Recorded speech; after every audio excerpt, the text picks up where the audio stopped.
Is recency bias valid? In the Olympics, Steph Curry just had one of the greatest Olympic performances in the final, or really two of the greatest Olympic performances in the final 2 games of the Olympics to get Team USA, the gold medal.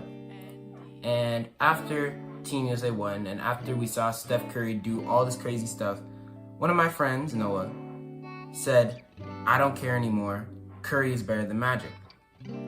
And this has been a debate, I guess, for the past 4 or 5 years, really like past 4 years, where the question has been asked, who is the greatest point guard of all time? Steph Curry or Magic Johnson? And my common pick in this debate was Magic. But in recent years, I've acknowledged that it is a really, really close race because both of these guys have had amazing careers, won multiple rings, won multiple MVPs, and cemented their impact, their legacy on the game. But who has had the greater career?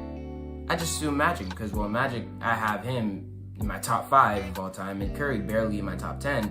The conversation still comes up because people have cemented Magic as a top 10, top even higher player of all time. I said top 5.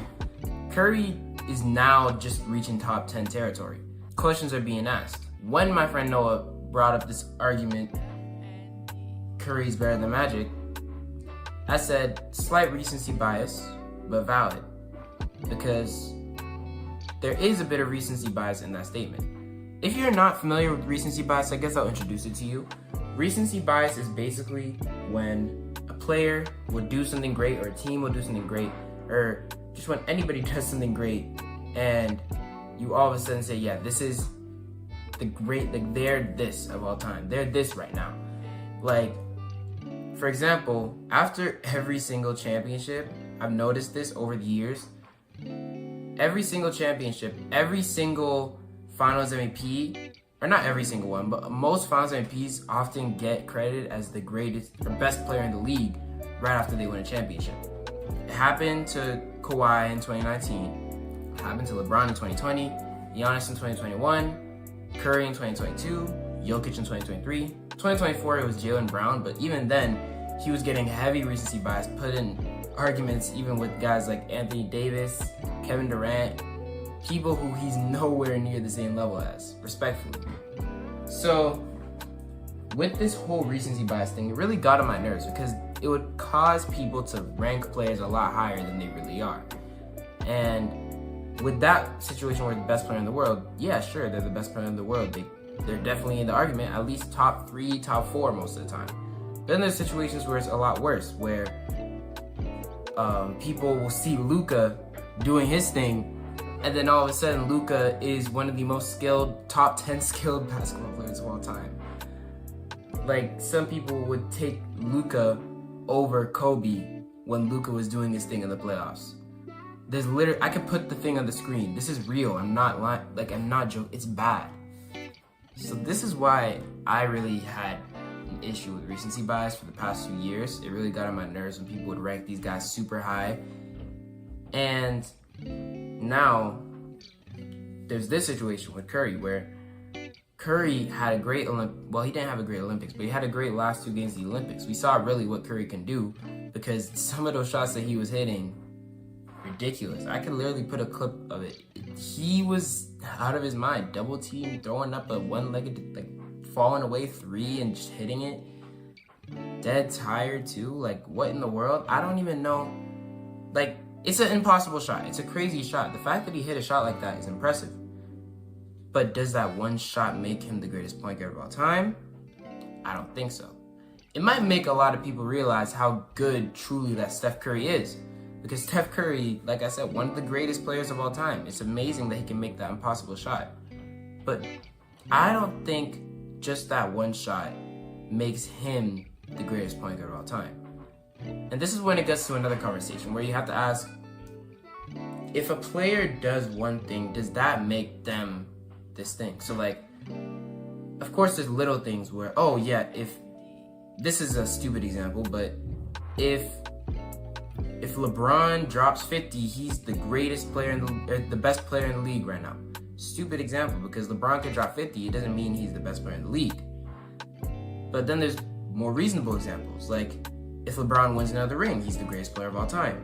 That's understandable because LeBron has 4 rings, Jordan has 6, and the common debate is about rings. If LeBron gets 1 ring closer, that might improve his case to being the greatest player of all time. So recency bias has a range where it could be very heavy recency bias or very slight recency bias. And heavy recency bias does tend to get on my nerves a lot, but slight recency bias, at least in this situation with Steph, I think is somewhat reasonable. It's not crazy to say that Steph is the greatest point guard of all time. Personally, I'd still take Magic, purely just because I think all the stuff that Magic did in his career, all the accolades, the way him and Larry Bird dominated the league for like a decade. And then you think about that statement and I realize that Curry did just about the same thing. Not as long, but he still dominated the league. So I could see the argument for putting Curry in that upper echelon and putting him on the same tier, if not better than Magic. But I still think there's a slight recency bias that comes with that, especially at this point in time when Curry just had 2 of the greatest performances, Olympic performances of all time, especially in US history. I don't know about like all Olympic history, but in US history at the very least. The question is slight recency bias okay? Is it valid? That's the real question I asked at the beginning of this video. Because heavy recency bias, I think we can agree that that is a little bit of an overreaction. That's a little getting out of hand, getting ahead of yourself if you want to say that. But slight recency bias, I think is reasonable.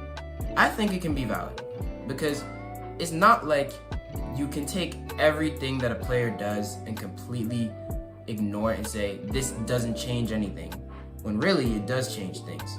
When Anthony Edwards made the conference finals as the best player on his team, that changes where we rank him. He's not top 10, obviously, because that would be heavy recency bias.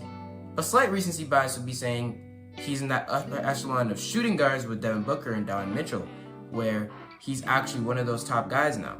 From that standpoint of slight recency bias, I say that's valid 100%. Now saying he's a top 5 player in the league, that would be heavy recency bias. And I don't think that makes much sense. But the slight recency bias in saying that Steph Curry is the greatest point guard of all time is completely reasonable. So that's really the conclusion I've come to. Am I saying that Steph is the greatest point guard of all time? No. But if you did say he was, I wouldn't really be able to blame you for having that opinion. Because Steph has done a lot of great things in his career. His impact on the game, his legacy has been cemented into NBA history. Greatest shooter of all time, non-debatably. I think that he definitely deserves to be in the conversation, along with Magic. And whether you choose Magic or Curry, either option is valid. Either option is completely reasonable. And with the slight recency bias of seeing him in the Olympics to now ranking him above Magic, I can't exactly blame you for that. Because he had a great Olympics. We saw really what Curry can do when he's on fire. It just showed us truly how good Steph Curry can be. We already knew, but just showed it on another level. Yet again and again, he's proven to be this good, and he's like 36 years old. So at this point, I guess what I'm trying to say is yes. Slight recency bias is valid, but heavy recency bias can become a bit of an issue, especially in NBA discourse. So when you're having NBA debates talking about who's better, this guy, who's greater, this guy, it's okay to have recency bias. It's okay to use current events in your argument, but don't get too carried away. Because if you get carried away and end up saying Anthony Edwards is the best player in the league right now because he dunked on, I don't know who, Rudy Gobert's his teammate. You get the point. Just don't get carried away. But yeah, that's all I have to talk about. That was actually a pretty good, that was a fun talk. I like that. Recency bias, I've been wanting to make a video about recency bias for like years now. And I've finally been able to make one because it finally became like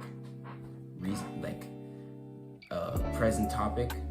But yeah, thanks for watching. I appreciate y'all. More videos on the way, draft stuff, free agency stuff. Y'all will see. I'm out. See y'all.